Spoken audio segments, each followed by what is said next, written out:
Hey, can you chop the pineapple? Chop the pineapple.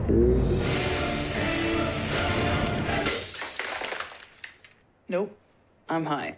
How about I wash off the grapes? Yes. Okay. You're already making good decisions when you're high. I want tacos. Will you drive? I'm a little toasty.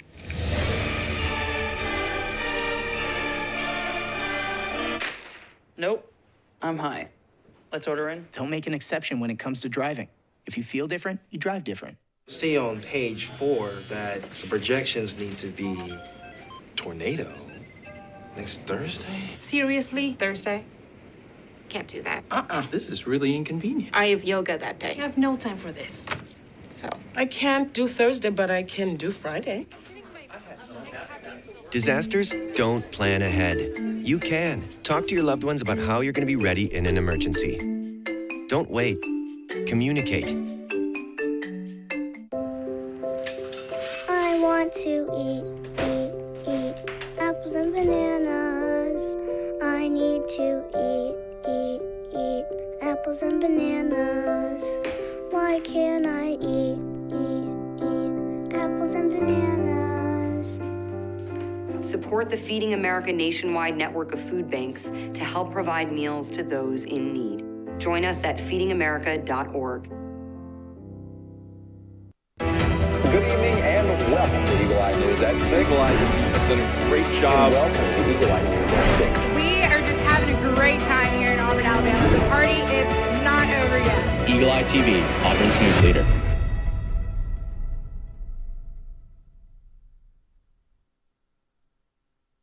Good evening, and welcome to Eagle Eye News at 6. I'm Lucy Chapman. And I'm Brady Honeycutt. Thank you for joining us. Last week, the Auburn University Dreammakers held their dance marathon main event. Eagle Eye's Allison Thomas has more. At Auburn University. Indivisible, Auburn Opelika gathered on Toomer's Corner last week to protest ICE and the current political state of the U.S. Eagle Eye's very own Morgan Sims shares more. Indivisible, Auburn Opelika is here once again at Toomer's Corner to protest immigration and customs enforcement and the current political climate in the United States.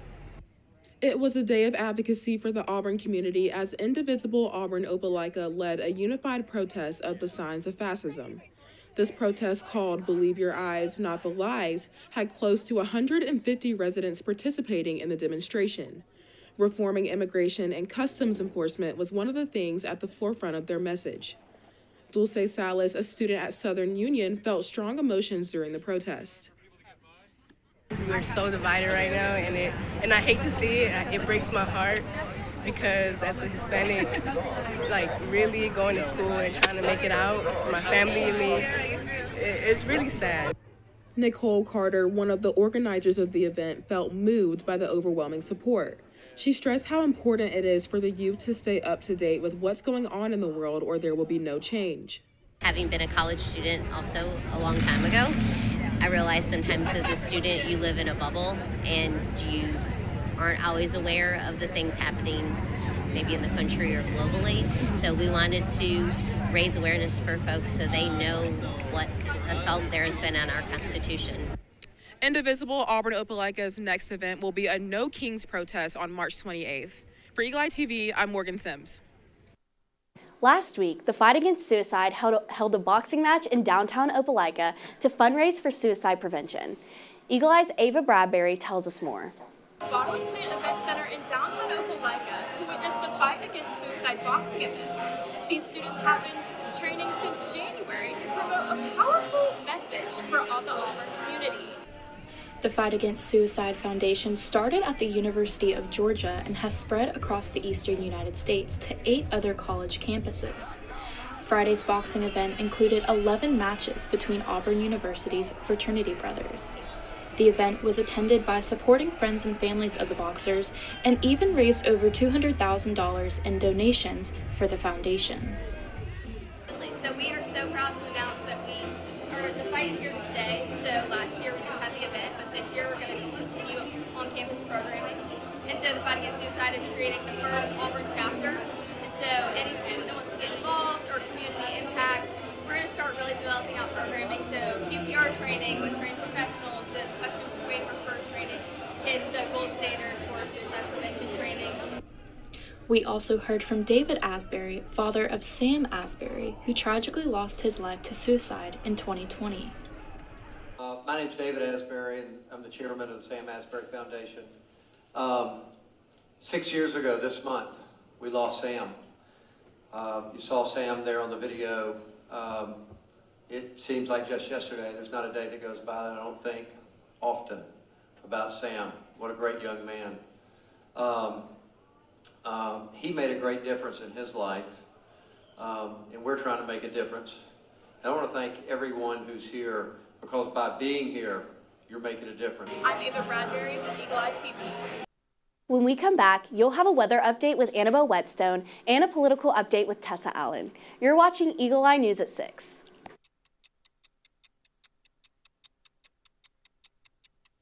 My parents weren't fluent in English, so in school, I had to be independent and take initiative.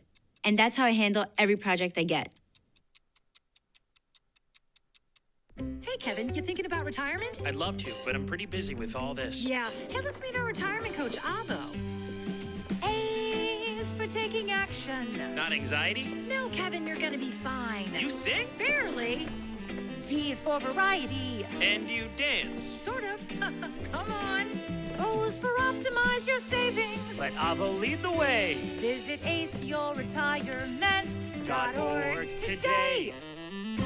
Nice.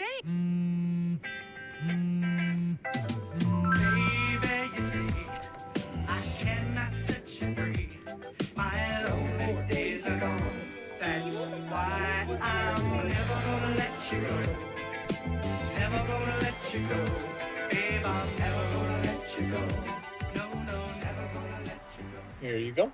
Thank you. Thank you.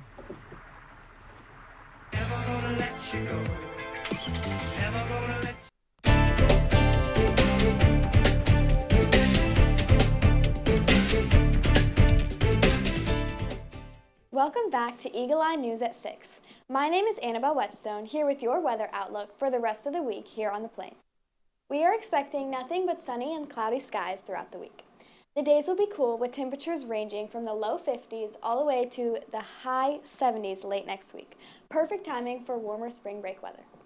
Moving into this weekend, we're seeing the same sunny and cloudy skies with just slightly lower temperatures, with highs in the low 70s and a possible low in the 40s. That's all I have for you, but when we come back, you'll have a political update from Tessa Allen. You're watching Eagle Eye News at 6. Touchdown! Did you see that? Whoa, we scored? Yeah, we scored going to the playoffs. I can't believe I missed that. Every time I'm buzzed, I spend too much time on my phone. I should take your phone away. No. I'll call for a ride. Wait, why does my face look like that? When I was growing up, my mom was extremely tidy. We were trained to put things back where we got them from. One day, when I walked into my mom's house, I felt like I walked to someone else's house. There was stuff everywhere, and just growing up the way I grew up and to see this transition was very alarming. When Sean talked to me, it was a wake-up call, and that's when I went to the doctor.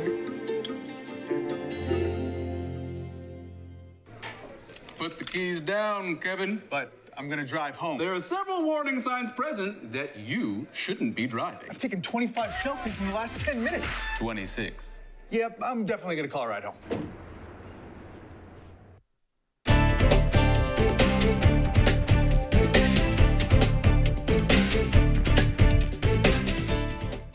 Good evening and welcome back to Eagle Eye News at 6. I'm Tessa Allen with Eye on the Hill, here to give you all things politics. We have a lot to cover today, from President Donald Trump's State of the Union address to Hillary Clinton's deposition over the Epstein files. So make sure you are stay tuned for these updates. On Tuesday, the longest State of the Union address in the United States history was given by President Donald Trump. In this lengthy address, President Trump addresses the efficient economy, immigration, and awards Medal of Honors to multiple citizens and military members. But President Trump criticizes Democrats about the economy and blaming them for multiple setbacks on policies. Here is CNN Karen Caifa on Capitol Hill with a recap and reactions to the State of the Union address.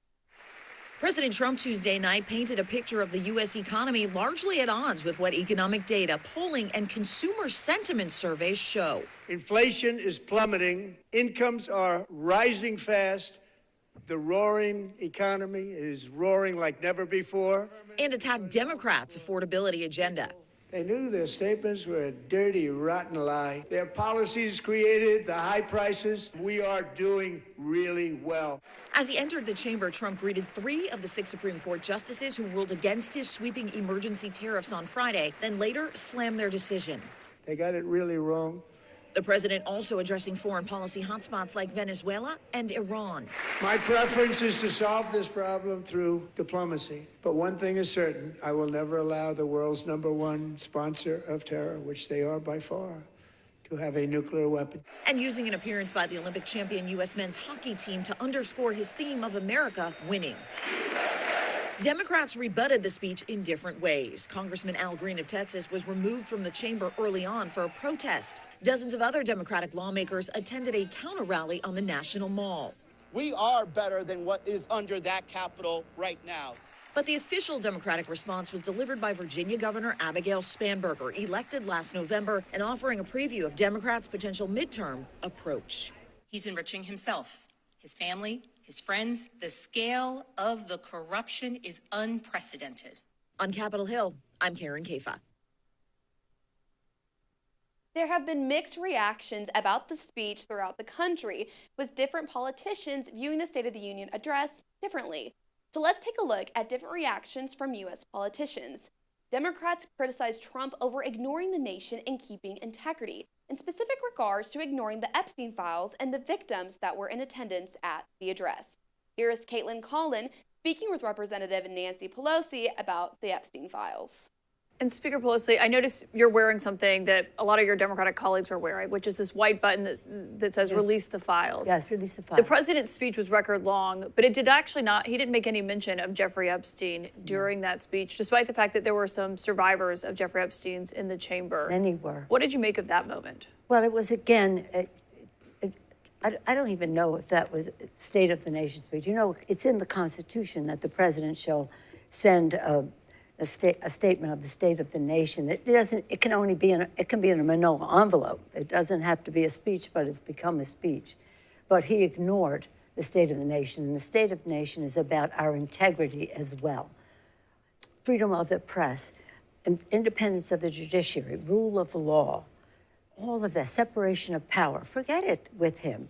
And so the fact that he knows this is a vulnerability.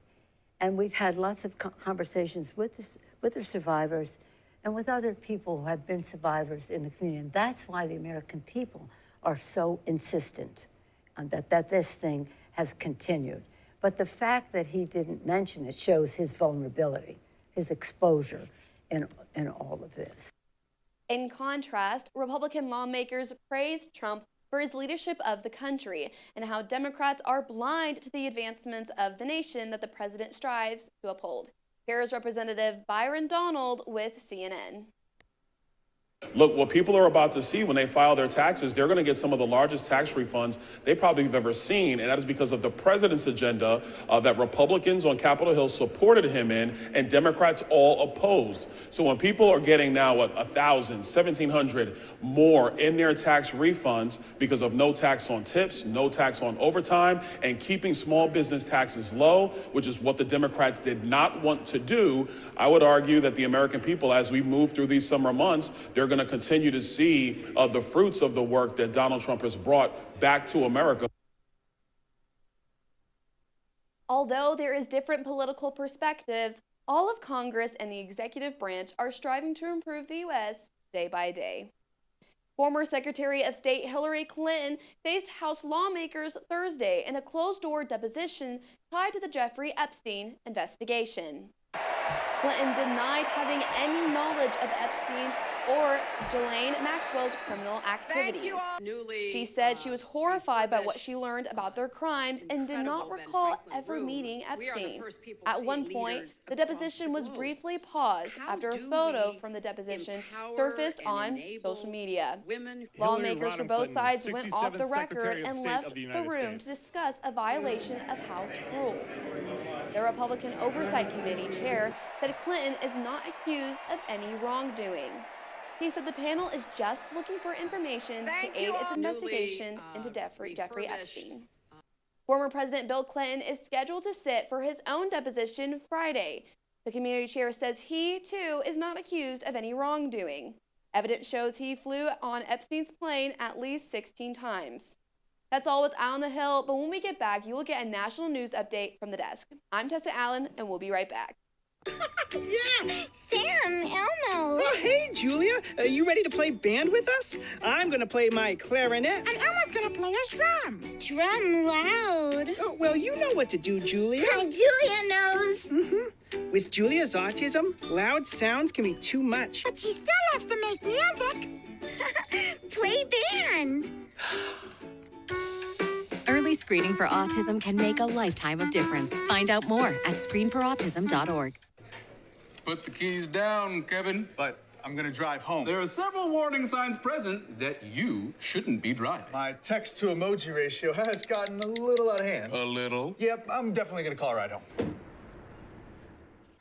Yo, Scott. Hey. I'm heading out, man. You want to ride? No, I got my car, but I actually really need to go to the bathroom. Oh, you know what? I was just in there. The line is like 10 people long. You know, I think I'll just...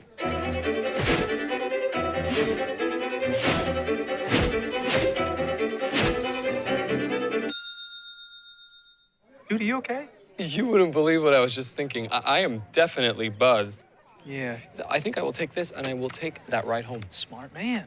Did you see how that dog was looking at me?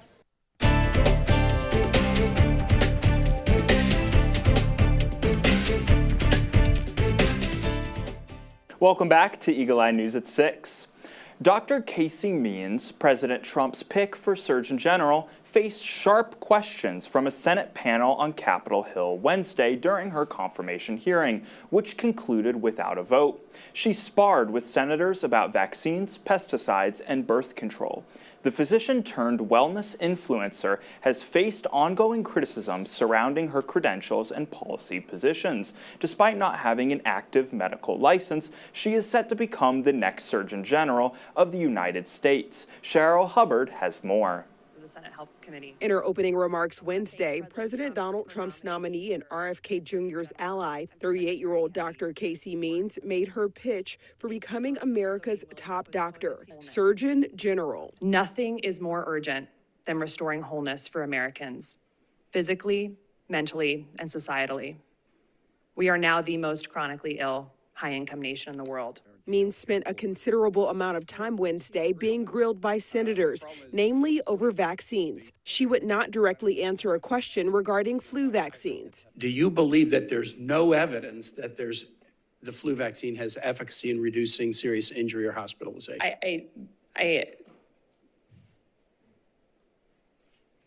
This is an easy one, doctor.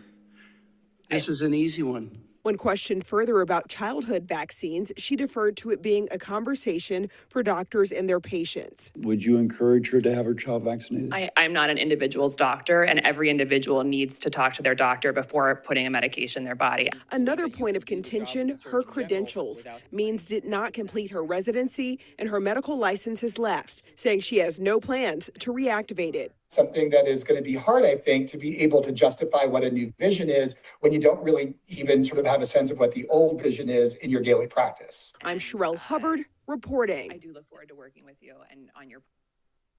mRNA, or messenger RNA technology, has received overwhelming attention in recent years, especially after it enabled the rapid development of the COVID-19 vaccine. Last week, the Food and Drug Administration reversed course and said they would now review Moderna's mRNA flu shot, which health experts say might come with advantages over the traditional flu shot. Yvonne Rodriguez joins us live from Washington, D.C. with the latest on this new vaccine. If the FDA approves Moderna's new mRNA flu shot, it could be available for people ages 50 and older for the upcoming flu season. The ability to produce these vaccines quickly could be a game changer when it comes to identifying a flu strain. mRNA, or messenger RNA, may still sound relatively new to many people, but experts say the technology has been studied for decades. The COVID-19 vaccine really brought it to the forefront. Andrew Pekosh with the Johns Hopkins Bloomberg School of Public Health says a potential future mRNA flu vaccine could be helpful to the public and scientists. There have been clinical trials that show that mRNA vaccine generates stronger responses and more protection than the standard flu vaccine. But another thing that it can do is it can shorten the time needed to choose a vaccine strain. Pekosh says today, vaccine strains are chosen 6 to 7 months before flu season. With mRNA technology, it could be shortened to 8 weeks or less. And what that allows us to do is get a better match between the viruses that are circulating and the vaccine strain. A common question over the years has been mRNA vaccine safety and the impact to one's DNA. The mRNA vaccines don't have the ability to do anything to your own DNA. They're specifically designed to stay away from your DNA. Some of the current mRNA influenza vaccines that are moving through the clinical analysis pipeline are even safer than the COVID-19 mRNA and still outperform the standard flu vaccine. Experts tell me that during this year's flu season, when a new strain of the virus emerged, it didn't match well to the existing flu shot, but nothing could be done since it would have taken several months to create a new vaccine. mRNA technology could have helped generate a quicker and better vaccine, experts say. In Washington, I'm Ivan Rodriguez.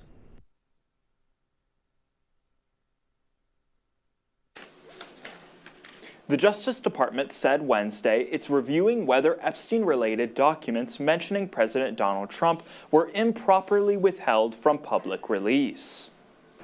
It comes after reviews of the documents by CNN and other media outlets.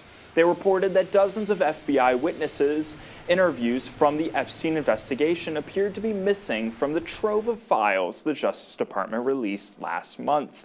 That includes 3 interviews related to a woman who accused President Donald Trump of sexually assaulting her decades ago. The woman also claimed Epstein repeatedly abused her, starting when she was about 13 years old. An evidence log provided to attorneys for Epstein associate Ghislaine Maxwell includes serial numbers for about 325 FBI witness interview records. The review revealed more than 90 of those records don't appear to be present on the DOJ website. The White House called the allegations against Trump false and sensationalist. A DOJ spokesperson earlier denied any Epstein records had been deleted and stressed the department was following the law.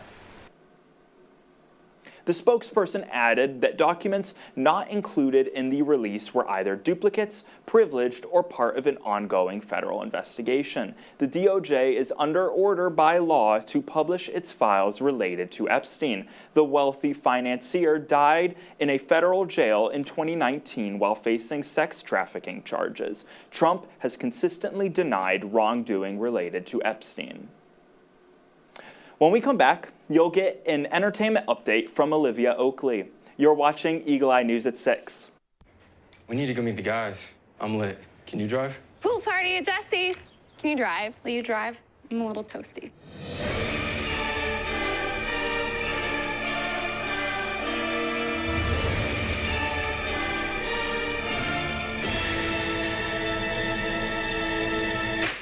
Nope.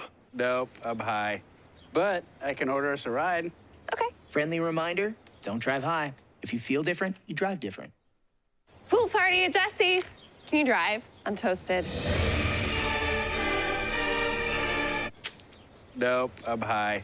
But I can order us a ride. Okay. Friendly reminder, don't drive high. If you feel different, you drive different. Or that the projections would be flood next Thursday? I can't do Thursday, but I can do Friday. Disasters don't plan ahead. You can. Talk to your loved ones about how you're going to be ready in an emergency.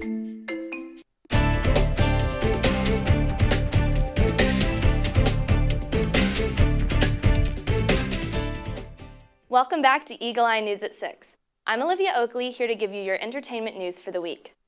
Auburn has some exciting upcoming events this week. Tomorrow, Auburn will be hosting E-Day. This is Auburn Engineering's annual open house for 7th through 12th graders to explore a future in engineering.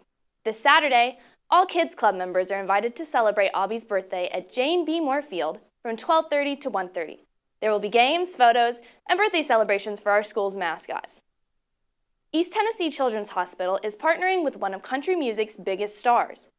Dolly Parton is working with the Knoxville-based facility, which will now officially be known as the Dolly Parton Children's Hospital. It was announced by Parton on Thursday. She said that she believes every child deserves to grow up surrounded by love, and she counts it as an honor to support the doctors, nurses, and volunteers at this hospital. Parton urged viewers to join her, saying, "When we come together for our children, there is no limit to what we can do." Hospital leaders emphasize that this new support strengthens the hospital's mission to deliver top-tier pediatric care, and that families should not expect changes to their care.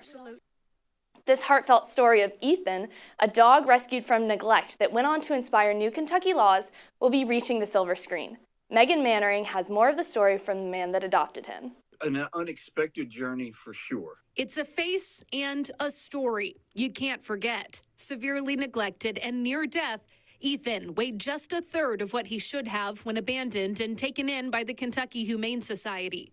He captured hearts statewide, especially Jeff Calloway, who adopted him. This little dog that was in the worst shape he could possibly be in and needed all the love and care and support that he could get is now the one giving that support back to others. For the last 5 years, Ethan's miraculous recovery has inspired real change, including the passage of Ethan's Law, an anti-cruelty bill in Kentucky. It's an amazing story, and so much so that it's being made into a movie. Not every pet owner can say that. Yeah, that is really an amazing thing. When they first reached out and said, "Have you thought about the story being a movie?" My first thought was, no, I had never thought that. It makes sense. His story is one of perseverance, hope, and a love for animals, a cause close to writer Tawny McClure and a star-studded cast, including Sean Patrick Flannery, Selma Blair, and Trevor Donovan. The movie will soon begin filming in Bardstown and Louisville. Calloway says the screenplay brought him to tears, even though it's only based on Ethan's story. I know it's not a documentary, but the parts that are like true to life, I wanted to be as true to life as possibly can. There'll be people that have followed Ethan for all these years that they will remember and recognize things when they pop up in the movie. Calloway hopes the film builds awareness of animal cruelty and shows the tireless work of good people and good pups working to make the world better. It'll be a story that if you're from Kentucky, you'll be very proud to be a part of. You can take your kids to it. It's going to be a very, very, very cool thing. The movie is called Ethan Almighty, Ethan's Law. No release date has been announced yet. Bruno Mars' legacy continues to grow. The music icon is getting a street renamed after him in Las Vegas. On my The big Grammy night, Award-winning the artist Elvis thing continues up. to mark his And it stamp leads on to Sin this, City, and it leads to as this. Park Avenue in That Las was my- Vegas is set to be if it wasn't renamed for that, I Bruno wouldn't be Mars here. Drive, That was according my, to sources from MGM my Resorts. training.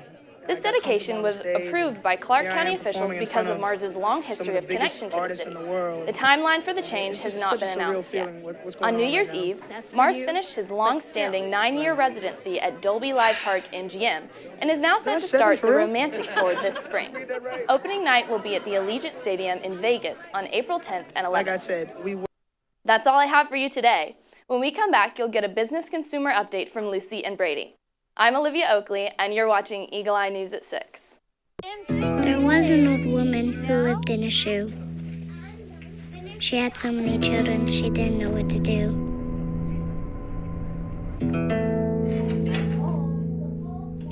She gave them some broth without any bread and kissed them all soundly and put them to bed. Hunger is a story we can end. End it at feedingamerica.org.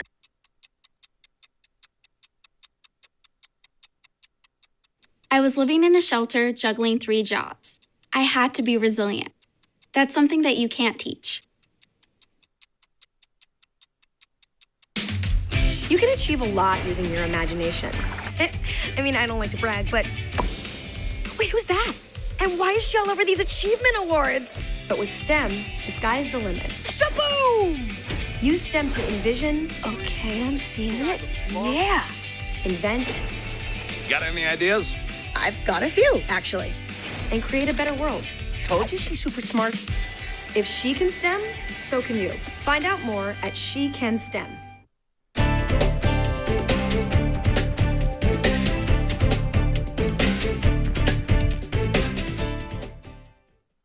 Welcome back to Eagle Eye News at 6. If you're in the market to buy a home, there's some good news. The National Association of Realtors predicts we'll see more homes listed for sale this spring than in previous years. Typically, more homes come on the market in the spring because buyers and sellers want to close and move before the start of the new school year in the fall. In today's Consumer Watch, Jen Sullivan explains what buyers can expect this spring. It's been a slow start of the year for the housing market. Existing home sales dipped in January, but as the spring market begins, the National Association of Realtors expects sales to pick up. More buyers coming into the market, more sellers trying to get into the market. So much more robust activity during the spring buying season. Lawrence Yoon with the National Association of Realtors says the last few years have been tough for potential buyers because fewer homes were coming on the market and there were a lot of interested buyers. That drove up prices and created bidding wars. But he predicts that will start to shift. We'll see more supply on the market. Prices, though, have yet to come down. Last month, the median existing home sale price was just under $397,000, according to the NAR. And Yoon doesn't expect those numbers to come down anytime soon. But mortgage rates have come down, and he says that will help make homes more affordable. As of last week, the average 30-year fixed-rate mortgage was 6.01%, according to Freddie Mac. A year ago, it was 6.85%. And there's other good news. In many markets, people's income is beginning to outpace home price growth, so that is also helping on the affordability. There is some concern that the drop in mortgage rates could cause a surge in potential buyers flooding the market. That's why Yoon says it's important to make sure you're in a good position to make a competitive offer when you do find the right home. It's a long process to be prepared, get the mortgage applications corrected, trying to find the right home. So it's a multi-month process. Yoon recommends having enough cash to make a 3 to 20% down payment, get pre-approved for a mortgage, and make sure your credit score is good. The better the score, the lower your mortgage rate will be. For Consumer Watch, I'm Jen Sullivan. Just in time to celebrate the country's 250th birthday, some of the nation's founding documents will soon be at a museum near you. Wednesday, workers at the National Archives began to pack into crates the 10 documents that will be loaded onto the Freedom Plane. Some of the documents include the original engraving of the Declaration of Independence and the Treaty of Paris, which officially ended the Revolutionary War. The Documents That Forged a Nation exhibition makes a first stop in Kansas City in early March. The 7 other cities on the tour are Atlanta, Los Angeles, Houston, Denver, Miami, Detroit, and Seattle. Tickets for the exhibition are free to the public. You can find more information about the tour at archives.gov. Sources say FBI Director Kash Patel has fired at least 10 employees tied to the investigation into President Donald Trump's alleged mishandling of classified documents. Sources say the firings are part of a wider internal investigation into the actions taken in the probe. Patel reportedly ordered the investigation after discovering the FBI subpoenaed his communication records as well as those of White House Chief of Staff Susie Wiles. The subpoenas were issued as part of a probe in 2022 and 2023 that eventually saw Special Counsel Jack Smith lead the case. Patel and Wiles were private citizens at the time. In a statement Wednesday, Patel called the subpoenas outrageous and deeply alarming. A spokesperson for Smith declined to comment. We're out of time, but for more Auburn news, head over to our website, eagleeyeauburn.com, and check out our social media pages. I'm Lucy Chapman. And I'm Brady Honeycutt. Thank you for watching, and War Eagle. Hey, can you chop the pineapple? Chop the pineapple.